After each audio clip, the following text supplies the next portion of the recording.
para você que acompanha a programação da tua Rádio São Francisco. Hoje, um dia diferente, né? Atípico. Tenho dito isso em cada volta de intervalo, não me canso de dizer isso, porque certamente hoje o mundo acorda diferente, né?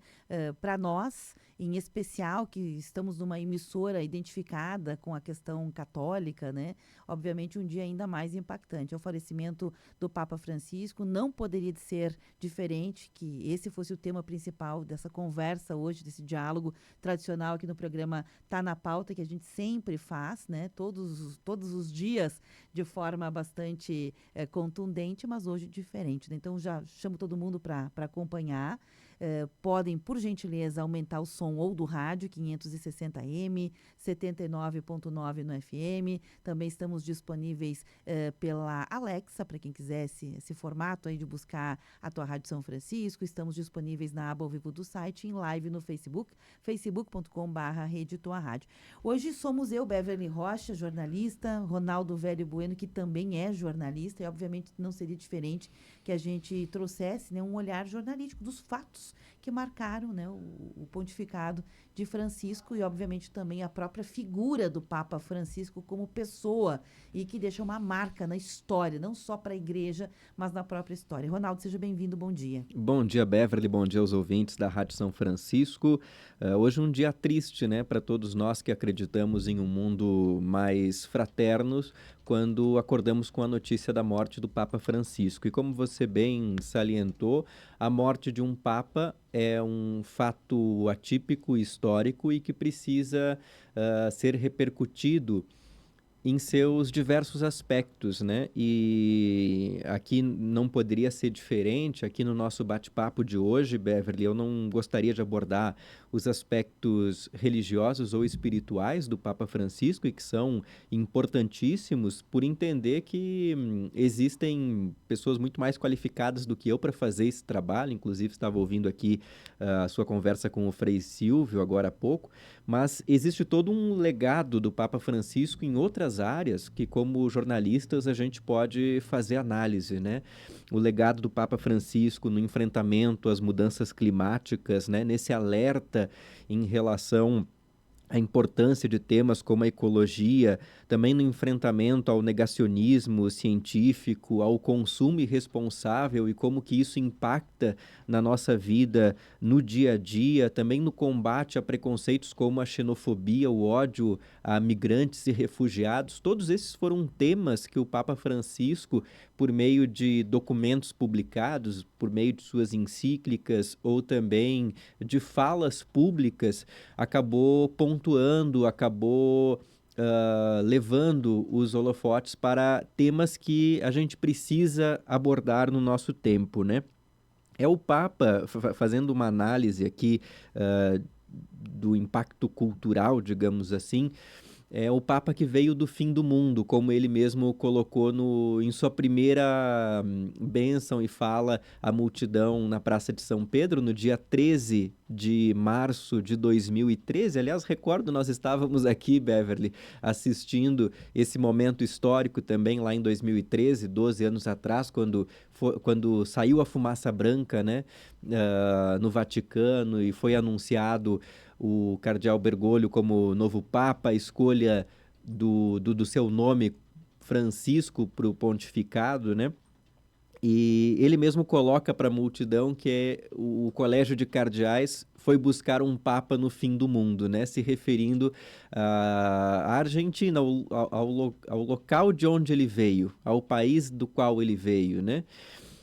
É um Papa que era arcebispo de Buenos Aires, no momento em que é escolhido o Papa Francisco, mas que teve toda uma atuação em zonas periféricas da capital argentina. E nós sabemos muito bem que Buenos Aires não é só a parte turística da qual nós conhecemos bem como brasileiros quando visitamos a capital da Argentina, mas como toda grande cidade latino-americana e enfrenta os problemas de uma urbanização acelerada, da desigualdade econômica e social e que tem inúmeros problemas, né, como falta de oportunidades, falta de emprego e renda para uma parcela grande da população, os desafios de segurança pública. E o Papa Francisco, enquanto sacerdote, teve uma atuação nessas áreas periféricas da capital da Argentina. Então, quando ele fala de que veio do fim do mundo, ele se refere a esse local, né? Da América Latina no mapa global, né? Aquilo que a gente tem costumado chamar na geopolítica de sul global, né? Nós estamos na periferia do mundo, Beverly. Né? Se nós pegarmos aqui de onde nós estamos falando, né? Do interior do Rio Grande do Sul, que já é um estado periférico em relação a um país, em relação a um continente que é periférico em relação ao poder global, né? Ao norte global, que é representado pela Europa, pelos Estados Unidos. Então é um Papa que veio das margens. E isso tem um impacto cultural enorme, né, do ponto de vista social, da mensagem dele e também dos temas que ele abordou ao longo desses 12 anos. Não só dos temas espirituais, dos temas específicos para a comunidade católica, que é uma comunidade, nós estamos falando de 1/7 da população global, né, mais de 1 bilhão de pessoas, mas ele sempre teve uma preocupação em seus discursos e em seus escritos de abordar e de falar para cada ser humano, independentemente da sua origem e de sua escolha religiosa. Ronaldo, já vou trazer agora para a conversa aqui o Ronaldo Velho Bueno, jornalista, está hoje junto comigo aqui, né, olhando os fatos, né, um olhar mais factual sobre o pontificado de Francisco, que faleceu hoje aos 88 anos de idade, né? Agora a gente traz para a conversa aqui também o padre Leonardo Inácio Pereira, ele é vigário-geral aqui em Caxias do Sul, hoje ele está em Porto Alegre para uma atividade, mas de lá ele fala ao vivo conosco, já trazê-lo para a conversa aqui. Padre Léo, seja muito bem-vindo aqui ao programa também, bom dia. Bom dia, Beverly. Bom dia, Ronaldo. Também os ouvintes da tua rádio. Eu estou aqui em Porto Alegre com a minha mana. Ela está internada já há 60 dias. E estou aqui no Hospital São Francisco com ela estes dias aqui depois da Páscoa para poder dar esse apoio também necessário. Muito justo. Padre Léo, obviamente hoje foi um dia que desde cedo, né, nós todos brasileiros, desde da madrugada, né, a gente começou já a ouvir as notícias, muitas pessoas acordaram cedo, já começou a repercutir no mundo todo do falecimento do Papa Francisco. Frei Silvio, com quem nós conversamos agora, que é conselheiro geral dos Capuchinhos, ele não estava em Roma, ele disse que também foi pego de surpresa, ele viajou ontem, né, estava na República Tcheca, porque, segundo ele, o Papa Francisco dava sinais de que estaria razoavelmente bem, né? Ontem, na homilia da Páscoa e tudo mais, então foi uma grande surpresa, de acordo com o Frei Silvio, que estava lá próximo, né? Estava em Roma até ontem, né? Também foi uma coisa impressionante, porque Frei Silvio disse o seguinte, quero trazer isso aqui para a nossa conversa agora, de que o Papa Francisco foi um Papa jesuíta, porém com uma missão, né, com os temas acolhidos por ele, muito franciscanos. Desde a escolha do nome, como os temas também para os quais ele acabou colocando no seu papado, né, a questão das minorias, a questão dos pobres, a questão da ecologia e tantas outras que a gente poderia aqui falar. Sei também que hoje, conversando com Dom José Gislon, nosso bispo aqui da Diocese de Caxias do Sul, ele falou uma frase que é impactante, Padre Léo. Ele disse o seguinte: o próximo Papa fica com uma missão de ter o rosto dos 5 continentes. Isso fruto de um legado do Papa Francisco, que escolheu seus cardeais desta forma. Né? Já escolheu os cardeais pensando em como deverá ser a igreja após, né, no próximo papado. E sei também, Padre Léo, que estiveste estudando em Roma, né, também dentro do pontificado do Papa Francisco. Então, com todos esses argumentos, esses fatos que foram colocados aqui à baila, gostaria de lhe ouvir e também permitir que o Ronaldo interagisse com o senhor. Pode ser? Claro, claro, sim. Eu espero que a conexão poder conversar. Eu estou aqui fora da Santa Casa para poder também fazer essa conversa com vocês. Primeiro dizer assim que o Papa Francisco, ele, embora seja um padre, ele tenha sido um padre jesuíta, isso também me chamou muito a atenção desde o início do seu pontificado, porque ele abraçou a vida franciscana em todos os aspectos, desde a sua vida de simplicidade ao próprio nome que escolheu. Poderia ter escolhido outros nomes que teriam havido alguma repercussão também, mas ele escolheu Francisco, Francisco I, exatamente para mostrar aquilo que seria o seu pontificado. Quando ele foi eleito, durante a escrutinação, a última escrutinação, ele mesmo um dia escreveu num dos seus textos, o cardeal Dom Cláudio Umes estava ao seu lado. E quando o cardeal Umes começou a perceber que ele seria eleito papa, ele disse uma frase para o Francisco, né? Ele disse assim, ó, seja pobre e queira uma igreja pobre para os pobres. E daí ele escolheu o nome Francisco. Então, assim, aqui já dá um indício de como que seria o seu pontificado, né? Eu tive a graça que Deus me deu de poder estar lá no dia da eleição do Papa Francisco. Estava na Praça de São Pedro. E assim, o que me chamou muito a atenção, três aspectos particularmente. O primeiro, que quando ele se apresentou, ele falou a linguagem de todo mundo. Ele disse buonasera, ou seja, boa noite. Ele não veio com um protocolo já escrito, ele simplesmente desejou uma boa noite a todos que estavam na Praça de São Pedro. E daí foi ovacionado, né? Todo mundo aplaudiu simplesmente por esse boa noite, que é a língua de todos. Ou seja, ele aqui é o aspecto que eu destaco, que é a comunicação, né? Ele conseguia tocar os corações de todos, grandes e dos pequenos. Primeiro aspecto.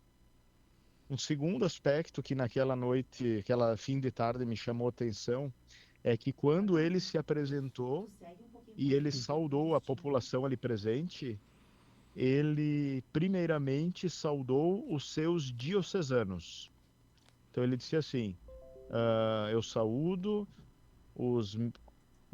o povo fiel da diocese de Roma, porque o Papa nada mais é do que o bispo da diocese de Roma. Assim como nós temos aqui o bispo da diocese de Caxias do Sul, Roma tem o seu bispo que chamava-se Francisco, né? Então, isso é um indício daquilo que o Ronaldo falava há pouco, né? Da particularidade. O Papa Francisco, ele teve a capacidade de fazer com que as igrejas locais, ou seja, as dioceses, especialmente aquelas da periferia do mundo, alcançassem relevância.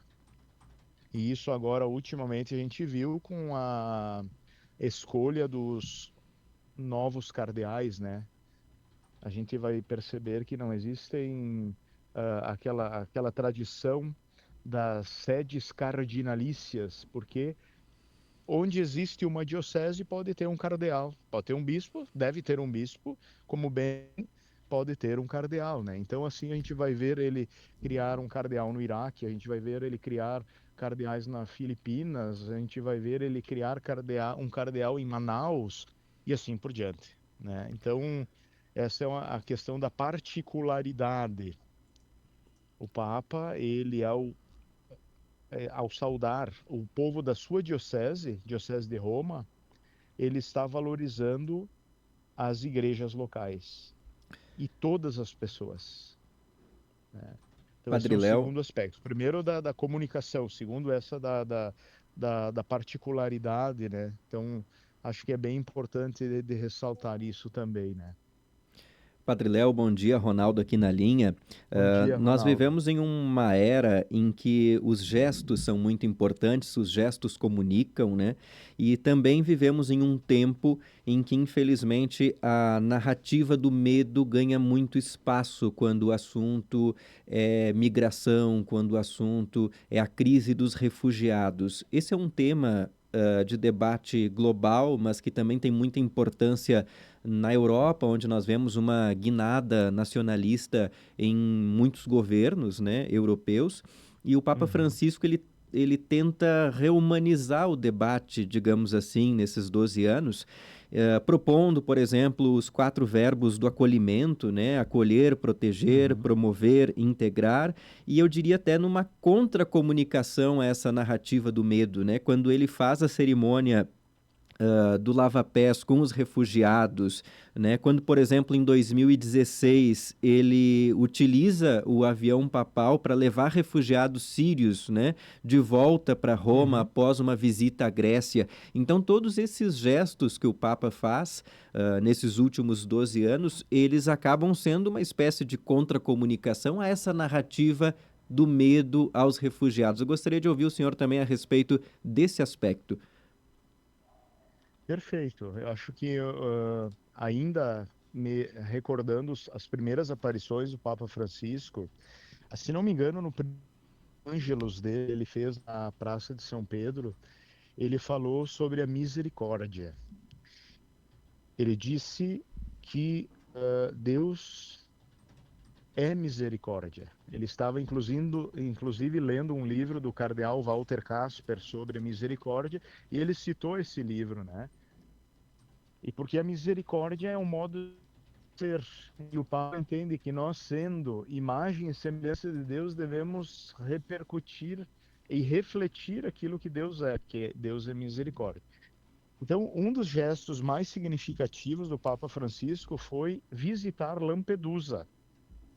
Lampedusa é aquela localidade que acaba sendo o local de acolhimento dos migrantes que vêm da África para a Europa, né? Ele foi lá visitar e escutou as pessoas que foram vítimas ou da violência, ou também os cuidados das pessoas que acolhem esses irmãos, né?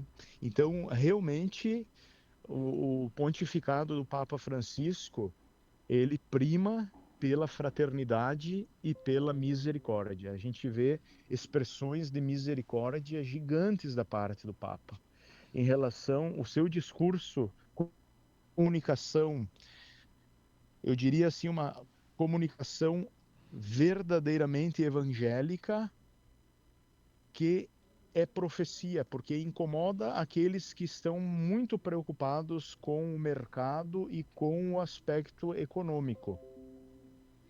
Então, o Papa ele vem mostrando isso, né? A necessidade de a gente valorizar como igreja e como sociedade todas as pessoas, todas as pessoas. Então, você tem razão, Ronaldo, quando fala dessa contracomunicação, que na verdade a verdadeira comunicação estes outros acabam fazendo uma contracomunicação, né? Aquela que é a comunicação da verdade do evangelho, né? Então eu vejo o texto, por exemplo, a Fratelli Tutti, que é o Uhum. texto que trata sobre a questão da fraternidade universal. Depois a Laudato Si, que trata sobre a dimensão do cuidado da terra, o cuidado da casa comum, expressão assim dessa misericórdia de Deus, né? Que olha para cada filho e cada filha e olha para cada ser nesse planeta com muito amor e com compaixão. O Papa Francisco mostrou muito isso para nós, né? E fazendo um gancho, Padre Léo, entre esses dois assuntos, da questão migratória e também para a questão ambiental, da mesma forma como na questão migratória o Papa Francisco defendia uma política que fosse centrada na dignidade, não especificamente na economia do lucro.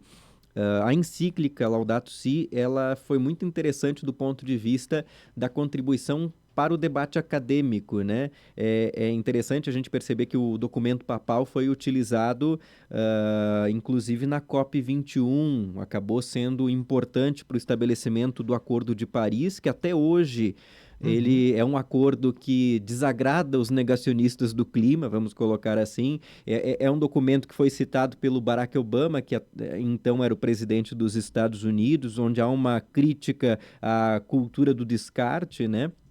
E a importância do cuidado com a casa comum. E eu acho interessante a gente fazer aquela observação de que o Papa ele não se dirige somente para os católicos, né, nesse documento, mas sim a todo e qualquer ser humano. Ou seja, tem uma intenção de intervir no debate público global a respeito da mudança climática. Sim, na verdade, a gente vê o Papa Francisco assim preocupado com a humanidade, né? Certo. A fraternidade universal, que é independente da religião, da crença. A gente vê esse cuidado com o planeta, porque nós estamos neste seio que é o universo, e ele está colapsado, todos nós sabemos, só não enxerga quem não quer, por conta da questão política e econômica, muitas vezes tão fixada tanto no armamentismo como também no mercantilismo, né? A gente vê uma luta pelo lucro e uma economia que não prioriza a justiça social. Então, o Papa Francisco, com a sua pauta, ele faz o mundo enxergar a realidade com os olhos, inclusive, da doutrina social da igreja, o ensinamento social da igreja, que valoriza a pessoa desde a sua concepção até a sua morte natural. Então, quando vemos o Papa Francisco abordando a temática ecológica, ele está chamando, de modo profético, a humanidade a uma mudança de pensamento e atitude.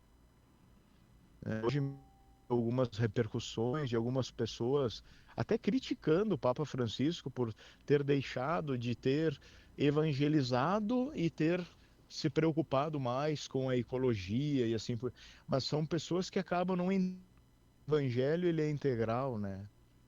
Até hoje de manhã mesmo li alguma repercussão assim em alguns comentários infelizes de pessoas que não entenderam que toda a nossa vida está em rede, né? Uma coisa que acontece aqui repercute em todo o planeta, né? Então a gente precisa ter esse cuidado. E o Papa Francisco mostrou isso para nós. É preciso uma mudança de mentalidade. Tanto é verdade que 10 anos depois da Laudato Si, ele escreve um outro documento, a Laudato Deum, para chamar a atenção para a humanidade que nós não levamos a sério a Laudato Si. É pela primeira vez na história da igreja, um papa escreve um documento para chamar a atenção do seu povo e da humanidade inteira pelo fato de não estar levando a sério aquilo que no primeiro documento ele havia escrito. Inclusive, ele faz uma repercussão a partir da COP, né, que vai acontecer em Belém do Pará. Esse documento é também uma preparação para a COP que vai acontecer dentro do território amazônico, né? Então, exatamente para chamar a atenção, esse homem foi de uma grandeza extraordinária. Padre Léo, obviamente, são vários aspectos que a gente poderia abordar que certamente não vai se esgotar hoje, por mais que a Claro. imprensa mundial faça 1000 abordagens, certamente ainda terão detalhes, né, do pontificado, um pontificado Uhum. muito marcante. Mas eu queria, nesta conversa ainda, pontuar também alguns olhares sobre a própria igreja, né? Nós falamos aqui alguns fatos que repercutem na Uhum. história e o quanto isso toca na vida das pessoas, sejam elas católicas ou não, ou seja, contemporâneos do mesmo tempo, mas questões que são da própria igreja também. Por exemplo, na Europa, Claro. existe agora uma preocupação muito grande com reanimar a fé, né? Que vem caindo cada ano, né? Vem caindo. Então, tem que reanimar essa fé. Outros continentes, como África, Ásia e as próprias Américas também, com este olhar, né, da evangelização mesmo, que é uma missão da igreja e as reformas que o Papa Francisco instituiu. E, aliás, importantíssimas. Ele colocou as mulheres num lugar de importância nessa reforma da igreja, no pontificado, e outras tantas que talvez a gente merecesse, né, nesse momento, uma breve Sim, reflexão que seja. claro. Olha, eu acho que desde o início do seu pontificado, aquilo que eu há pouco falei, quando ele primeiro, ele saúda lá na Praça de São Pedro, quando ele é nomeado, é eleito Papa, quando ele cita primeiramente os fiéis da sua diocese, ele está mostrando para o mundo que a igreja nasce local. Ela não nasce lá em Roma para ser aplicada, ela não é uma empresa que tem que ter a sua matriz e as suas filiais. A Igreja Católica não é isso.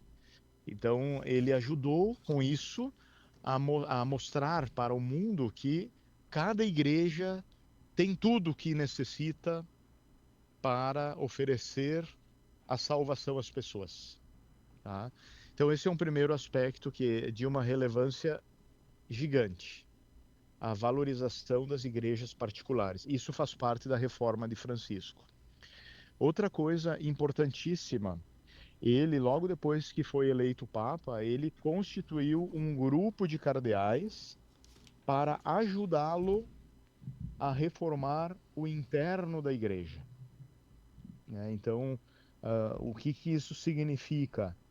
No aspecto simbólico, a gente vê a liturgia permanece bela, linda, mas com uma, digamos assim, uma fluidez maior, não é uma liturgia pesada, é uma liturgia que prima pela participação das pessoas. Então, no aspecto litúrgico, né? Uhum. Depois, no aspecto econômico, ele também fez uma grande reforma no Banco do Vaticano, né?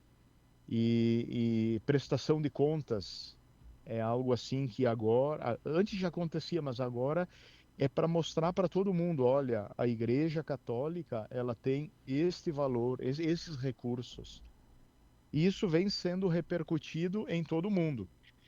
É importante a gente lembrar aqui o Sínodo dos Bispos, que aconteceu agora em 2 anos. Todas as igrejas foram escutadas. Todas as igrejas do mundo tiveram que responder duas perguntas. Nós aqui em Caxias também tivemos que responder. Foram mais de 7.000 pessoas escutadas, elaboramos um relatório, mandamos para Roma. E daí aconteceu o Sínodo dos Bispos, para escutar o mundo todo, como que a gente pode ser uma igreja mais coletiva, mais sinodal, mais, eu diria assim, menos piramidal e mais ao redor da mesa, todo mundo sentado na mesma altura, sabe? E esse documento, que ele não quis escrever um documento pós-sinodal, essa é uma outra característica importante que vamos ter que refletir com o tempo.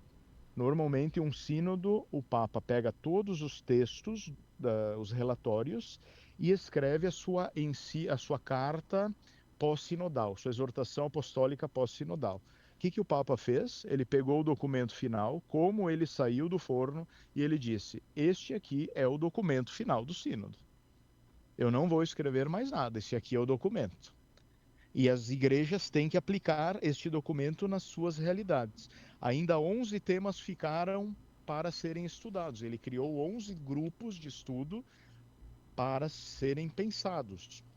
Por exemplo, sobre as conferências episcopais, o papel das conferências episcopais, o ministério das mulheres, né, e a relação das igrejas latinas e ortodoxas. Então, tudo isso são 11 grupos de temas diferentes que com o sínodo não foi possível trabalhar tudo, né? Então, nesse texto, no relatório final, estão todos esses temas ali relacionados. Mas uma coisa que eu trago presente para vocês a respeito desta Acho que pode. capacidade e lucidez do Papa em pedir à humanidade, à Igreja principalmente, né, de ter uma transparência, que antes eu falava do Banco Vaticano, né, uma transparência. Num dos números desse documento, ele diz assim: a partir de agora, é importante que cada igreja receba auditores para, não é fiscalizar, mas para verificarem a vida econômica das igrejas particulares e também a vida pastoral. Então, ele está pedindo auditorias financeiras em todas as dioceses e auditorias pastorais. Gente de Aliás, fora que vem a ver como uhum, é que Caxias do Sul está trabalhando a dimensão da evangelização, uhum.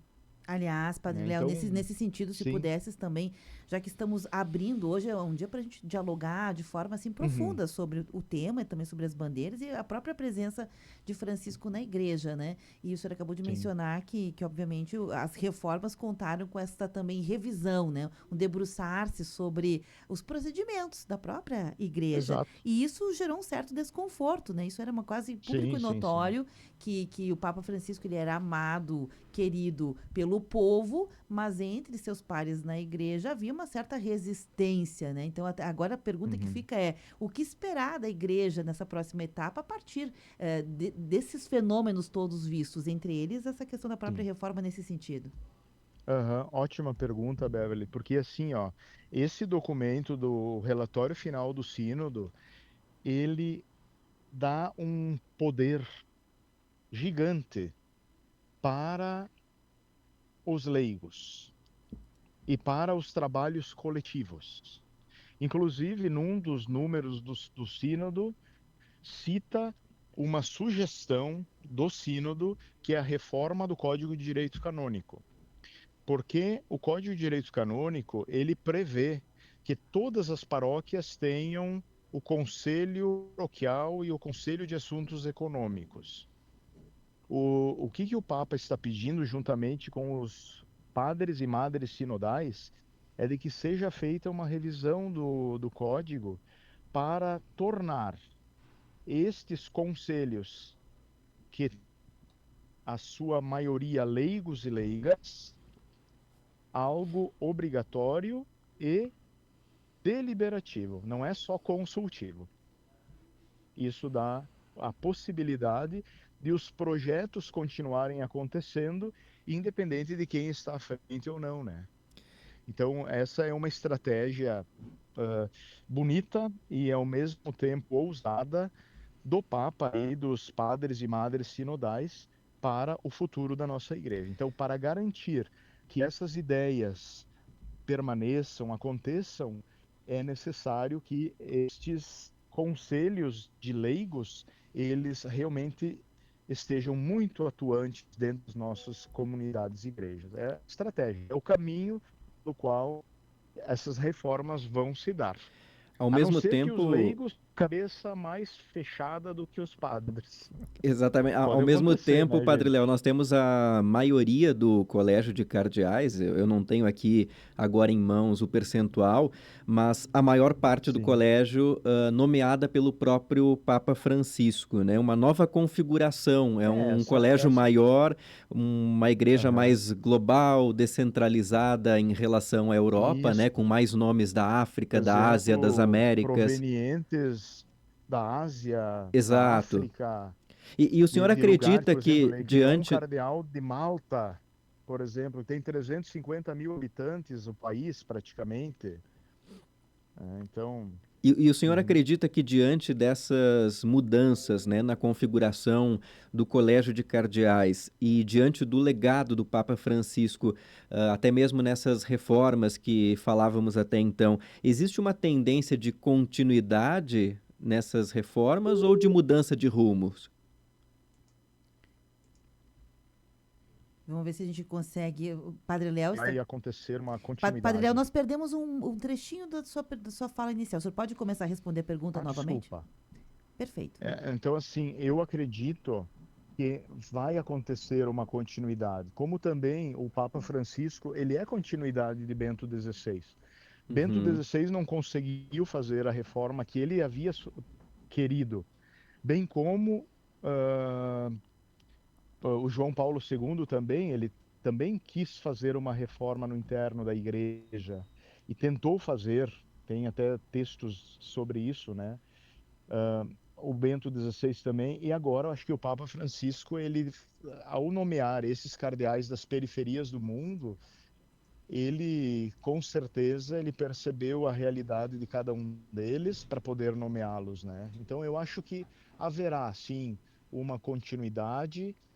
Nós não é Olimpíadas, né, gente, que a gente tem que ficar torcendo para esse ou para aquele, mas eu acho que é bem importante a gente se colocar numa atitude assim de esperança de que vai aparecer alguém que o Espírito Santo vai suscitar para continuar sendo sinal dessa presença da simplicidade de Deus no meio de nós. Eu tenho convicção profunda disso. Claro. Que essas nomeações de todos esses cardeais é uma forma, metodologicamente foi uma estratégia também do Papa Francisco poder dar uma continuidade ao seu trabalho. Me chamou muito a atenção quando ele nomeou os membros dos bispos. Ele colocou, gente de todos os lados. Um país, por exemplo, que era mais conservador, ele nomeou alguém que tinha uma linha um pouco mais progressista. Quando ele viu que tinha um país, alguém que era mais progressista, ele colocou alguém de uma linha um pouco mais conservadora. O Papa não tinha medo de dialogar. Essa é a realidade. A gente precisa aprender a se escutar, né? Uhum. E eu acho que o Papa fez isso escutando o coração desses que ele nomeou cardeais, e agora a gente vai ficar na oração e na expectativa para acolher aquele que Deus vai mandar para a sua igreja e para a humanidade. Claro, Padre Léo, aproveitando sua presença ainda aqui no programa, até passei um pouco do intervalo, mas hoje é um dia atípico, diferente, né? Obviamente a gente está aqui falando do legado, né? Da presença marcante de Papa Francisco, nesse pontificado tão impressionante, tão histórico, mas obviamente já começam aquilo que a gente estava falando, nas articulações para o conclave, para nós entendermos o conclave, é o processo de escolha do novo Papa, né? Ele pode ocorrer até em 20 dias, né? São 138 Uhum. cardeais que possuem menos de 80 anos e têm direito a voto no conclave. São 3 brasileiros, né, com menos de 80 anos e, portanto, elegíveis para serem papas, né? Então, temos Sim. aí Uhum. Dom Jaime Spengler, 65 anos, de Porto Alegre, Paulo César Que ele é Costa. um do Isso. último consistório. Uhum. Isso mesmo. Paulo César Costa, 58, de Brasília. Sérgio da Rocha, Uhum. 66 anos, de São Salvador, da Bahia. Aliás, já Isso. mencionar, hoje às 3 horas da tarde, está marcada uma coletiva de imprensa com o Jaime Spengler, né, que certamente vai falar da ida dele, né, para Roma, certamente para participar do Uhum. conclave, como deverá ser. Mencionaste que não é uma questão de jogo de futebol, torcida de futebol, né? A gente aqui reza pelo Uhum. Espírito Santo para que seja a melhor escolha, mas obviamente são 2 jornalistas aqui, Padre Léo, olhando.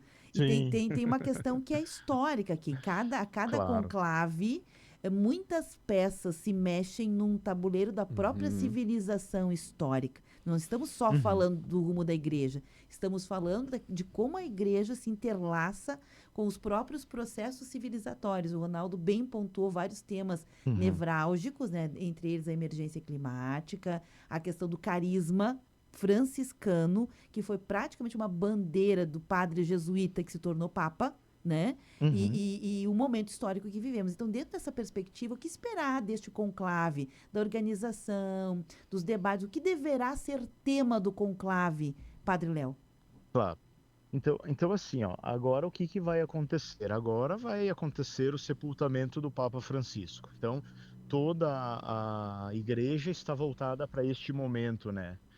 Eu agora não saberia dizer exatamente como será o processo para o sepultamento dele, mas imagino que alguns dias teremos aí de celebrações, né? E a preparação, inclusive, para o sepultamento do Papa. Depois disso, o que que acontece? Os cardeais já provavelmente já estarão em Roma e daí eles ficarão hospedados em hotéis ali da cidade de Roma ou na Casa Santa Marta ou nos colégios pontifícios. Quando eu estava em Roma na eleição do Papa Francisco, os cardeais brasileiros eles ficavam no Pontifício Colégio Brasileiro. Então a gente tinha um acesso a eles, né?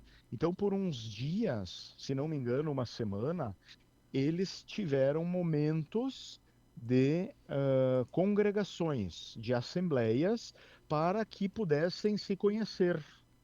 E nestas assembleias tinha conferências, tinha momentos de orações, tinha missas, e eles puderam, assim, fazer-se conhecidos, todos os cardeais, né? E depois, e era conclave, o fechamento das portas da Capela Sistina, e daí todos ficam hospedados na Casa Santa Marta, onde é a atual residência do Papa Francisco. Era a atual residência do Papa Francisco, né? Então, claro que a gente imagina que essas pautas que o Papa levantou e trouxe, que são pautas emergentes, devam continuar sendo as pautas. O conteúdo que o Papa Francisco nos ofereceu é um conteúdo magisterial. Isso dá garantia de que o próximo Papa ele leve a cabo esses temas a partir da realidade em que ele viveu, né? Então a gente tem que considerar também as realidades de onde viveram estes homens, estes 138 cardeais, para a gente poder até pensar uma forma de olhar para a igreja e para a sociedade a partir da realidade local, né? Eles não vão pensar a partir do nada, né? Eles vão partir da realidade que eles estão que eles viveram e governam suas igrejas locais. Perfeito. Padre Léo, obviamente a gente se estendeu aqui, trazendo sua análise pertinente, importante. Ele estava lá, né, no início do pontificado, então agora é um momento marcante. E queria lhe ouvir agora de forma assim pessoal, né? O Padre Léo, não o vigário, Uhum. não a, né, a pessoa, a figura que também, né, trabalha pela Igreja, pelo Espírito Santo hoje, né, nas suas comunidades. Qual o seu sentimento? Qual a sua impressão desse dia, né, do pontificado e Sim, também as suas expectativas? sim. Primeiro dizer assim que ele quis saudar a sua diocese, a sua cidade e o mundo ontem. Isso me impressionou muito, porque ele abraçou a humanidade. Ontem, ao abençoar a cidade de Roma e o mundo, ele estava se despedindo do mundo, né? Então, eu achei isso de uma grande, assim, para mim, falou muito. Outra coisa que me chama muito a atenção no Papa Francisco, e que eu acho que a gente tem que aprender, para mim, é uma lição gigante. Ele não escondeu as fraquezas. Esses dias ele entrou na Basílica de São Pedro sem a batina, no domingo de Ramos, né? Entrou sem a batina, com o oxigênio, saudou as pessoas, não escondeu a limitação. Eu acho que nós temos que aprender com esse gesto do Francisco. Eu tenho que aprender, né? Nós somos humanos, temos limitações, temos fragilidades, e é nesta fragilidade, nesta limitação que a gente pode construir a vida, né? Então, para mim, pessoalmente, ele foi uma expressão da misericórdia de Deus, porque ele tocou a nossa carne. Ele foi, assim, alguém de uma sensibilidade muito grande e gostaria muito de poder ter um pouquinho daquilo que ele vivenciou na sua vida no cuidado das pessoas. Ele olhava nos olhos de cada um, né? Não era a massa, era a pessoa. Como fez Jesus com cada um de nós. Então, me inspira muito. O Papa Francisco me inspira demais. A gente sofre, né? Porque tínhamos essa referência, mas ao mesmo tempo, gente, ele faleceu na segunda-feira da oitava da Páscoa, que é o prolongamento do domingo da Páscoa. Até o próximo domingo é como se vivêssemos um único dia feliz da Páscoa de Jesus.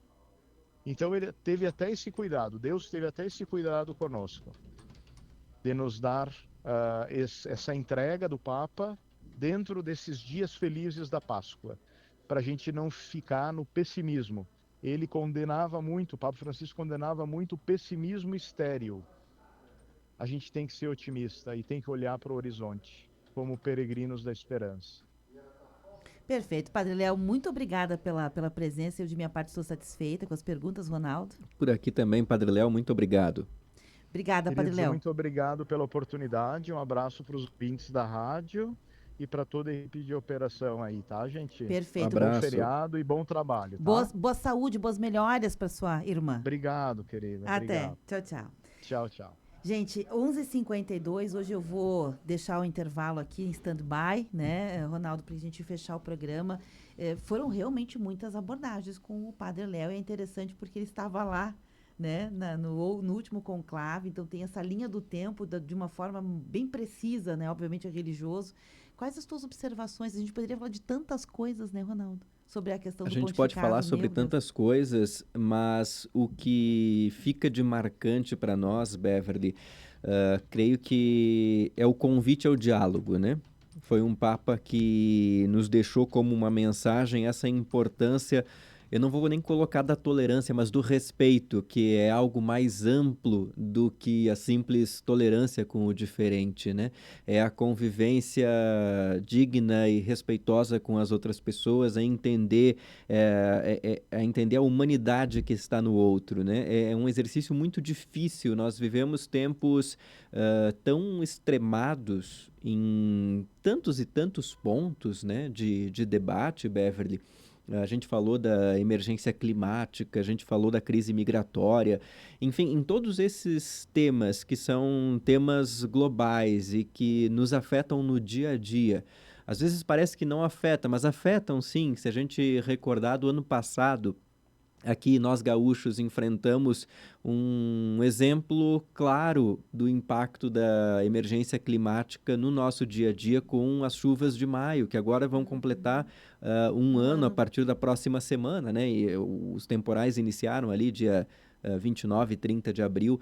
Então, nós sentimos na pele os efeitos da mudança climática aqui no Rio Grande do Sul. E nós vemos como essas mensagens que o Papa trouxe durante esses 12 anos são mensagens extremamente atuais, extremamente pertinentes ao nosso tempo e que a gente precisa continuar a fazer abordagens e, como você bem pontuou, o legado do Papa Francisco, obviamente, ele é múltiplo e não se esgota num programa de 1 hora. A gente vai ver abordagens e vai ver estudos a respeito disso, da mesma forma como não se esgotam os legados do João Paulo II, do Papa Bento XVI, que vira e mexe nós continuamos abordando os impactos e os legados de diversos pontos de vista. O mesmo vai acontecer com Francisco, né? Lideranças globais, como um Papa sempre o acabam deixando essas portas para interpretação em múltiplas áreas. Para mim, o que marca é esse convite ao diálogo, o convite ao respeito pelas diferenças e pela humanidade como um todo, né? Quando a gente fala na importância do entendimento dessa crise ambiental, é entender que a nossa casa corre risco. E não importa se nós temos divergências, se acreditamos em coisas diferentes aqui ou do outro lado do planeta, todos nós corremos o mesmo risco quando o assunto é emergência climática. Então, acho que esse convite, ele fica como um legado para a gente continuar absorvendo. Sabes, Ronaldo, que, como eu disse, né, 1000 abordagens seriam possíveis hoje, mas é inegável, né, me parece que eu estou terminando aqui a minha parte da cobertura de manhã, né, os colegas seguem, muita gente trabalhando aqui para que a gente possa trazer essas informações, trazer os olhares das pessoas próximas ao Papa, ou relevantes no contexto da igreja. Ao longo do dia a gente segue ainda com uma série de transmissões e entrevistas ao vivo, mas é inegável não reconhecer o carisma de Papa Francisco, que dialoga muito com uma demanda de um tempo. Não é uma coisa que a gente vive, a gente precisa dela. Nos falta carisma, nos falta proximidade. Então, talvez por isso, essas marcas, essas nuances do papado de Francisco sejam tão relevantes para as pessoas. Por isso, talvez dialogue com o povo de uma forma geral, sejam católicos ou não, religiosos praticantes ou não, porque é isso, né? Um papa que jogava futebol, que gostava de futebol, que se pudesse levantava a batina e batia numa bolinha, se possível, né? Olha que inusitado isso, Uma figura né? humana, né? Uma figura humana das vulnerabilidades, como o padre Léo falou, dos abraços, do sorriso, da piada. Aliás, foi uma das coisas que Dom José Gislon, nosso bispo aqui da Diocese de Caxias do Sul, mencionou na entrevista, que quando ele esteve com o Papa disse, fui em Caxias. E aquilo marcou, né, Dom José Gislon, porque disse, olha, ele conhece a nossa realidade, né? Ele veio até mim, não precisei até ele veio até mim, e se pudesse fazer uma piada, né? Diz que fez uma piada lá. Então, é um papa que contava piada, um papa que sorri. E eu acabei lembrando que, no contraponto de Nietzsche, que dizia, né, nós dois gostamos muito dos pensadores, Nietzsche dizia que não acreditava em Deus, né? Tinha essa máxima um pouco assim pessimista em relação a essas questões. E em contraponto a Nietzsche, não era bem essa frase, né, que não acreditava em Deus, não acreditava num Deus que dança, né?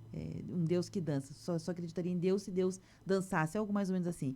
Ele se escreve um livro, que eu me lembro do José Tolentino, que escreve Um Deus que Dança, em resposta, né? Porque o Deus é um Deus que dança, que sorri, que joga futebol, que conversa com as pessoas e assim por diante.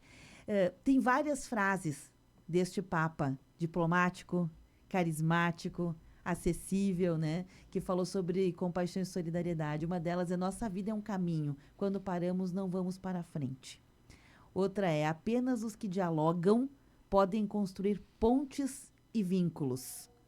Outra frase: Deus dá as batalhas mais difíceis aos seus melhores soldados. E eu queria fechar com essa.